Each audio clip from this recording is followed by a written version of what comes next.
आप देख रहे हैं पूर्वांचल। हमारे साथ हैं बृजमोहन स्वामी जी। बृजमोहन स्वामी जी ने 2 पुस्तकें लिखी हैं। एक है निषाद मानस, जो दिखा रहे हैं, निषाद मानस की रचना की है। दूसरा पुस्तक है श्रीमद् भगवत पुराण की रचना की है। इनसे बात करेंगे इस पुस्तक में क्या इन्होंने लिखा है और क्या इनका उद्देश्य रहा है, क्यों इस पुस्तक के लिखने का क्या उद्देश्य रहा है, ये बताइए। देखिए, निषाद संस्कृति दुनिया की प्राचीनतम संस्कृति है जो विलुप्त होती जा रही थी। इसका उल्लेख डॉक्टर श्रीकांत पाठक ने अपनी पुस्तक वैदिक और ब्राह्मण धर्म में भी लिखा है।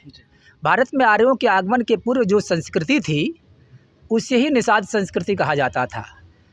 उसे विलुप्त होने के कारण जो है मेरे मन में ये पीड़ा हुई कि यह संस्कृति को पुनः जीवित करना चाहिए। इसको लेकर के मैंने अपनी रचना किया जो आपके सामने है। 2 पुस्तक में आपने रचना किया है, तो 2 पुस्तक में क्या है, एक मानस में क्या है? देखिए, श्रीमद् निषाद राज भागवत पुराण में जो भी निषाद वंश में, जलवंशीय समाज में जो महापुरुष अवतरित हुए थे, जैसे कि बाबा मच्छिंद्रनाथ। बाबा मच्छिंद्रनाथ के शिष्य गोरखनाथ हैं, जो सर्वविदित है और सारे साहित्यकार इसे जानते हैं।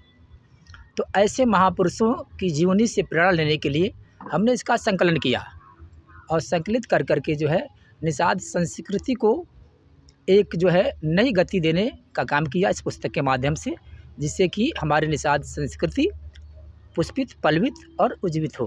अच्छा, आपने कहा कि निषाद संस्कृत को जीवित करने के लिए ये, तो निषाद संस्कृत है क्या? देखिए, निषाद संस्कृत जैसा कि मैंने आपको बताया कि निषाद संस्कृति दुनिया की प्राचीनतम संस्कृति है। मैं फिर आपको बता दूं कि डॉक्टर श्रीकांत पाठक ने अपनी पुस्तक वैदिक और ब्राह्मण धर्म में खुद ही लिखा है कि भारत में आर्यों के आगमन के पूर्व जो संस्कृति थी उसे ही भारतीय संस्कृति कहा जाता था। आर्यों के आगमन के बाद आर्यों ने ही इस संस्कृत का नाम भारतीय संस्कृत कर दिया। तो हम अपनी खोई हुई विरासत को पुनः वापस लाने के लिए इसकी रचना प्रारंभ की है। तो इसके लिए ये पुस्तक ने रचना की, और क्या इसका रचना लाने के लिए क्या हो रहे हैं, क्या काम हो रहा है? अच्छा, देखिए, इस श्रीमद् निषाद राज भागवत पुराण की इस पुस्तक के माध्यम से निषाद साहित्य को पूरी जगत में इस भागवत कथा के माध्यम से फैला करके इसे सुंदर बनाते हुए, ताकि उसका अनुसरण करें लोग, बच्चों में संस्कार की भावना हो और अपने महापुरुषों से वो सीख लें कि निषाद समाज केवल मछली मारने तक सीमित नहीं है। निषाद समाज का बहुत बड़ा इतिहास है। निषाद समाज एक ऐसी कम्युनिटी है जो पूरे देश में नहीं, पूरे विश्व में विख्यात है, जिसे इंटरनेशनल लैंग्वेज में हम फिशरमैन कहते हैं।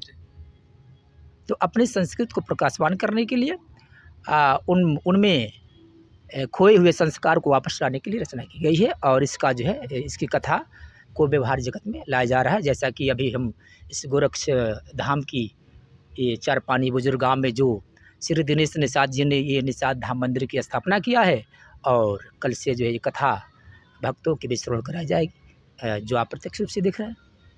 इन्होंने कहा कि निषाद केवल मछली मारना ही नहीं संस्कृत रहा, संस्कृत प्राचीनतम रही है। ये संस्कृत विलुप्त होती जा रही थी, उसी संस्कृत को लोगों तक पहुंचाने के लिए, निषाद समाज के लोगों को जागृत करने के लिए ये 2 पुस्तकों की रचना की गई है। पूर्वांचल यूपी लाइव के लिए मैं राजेश रोनकर।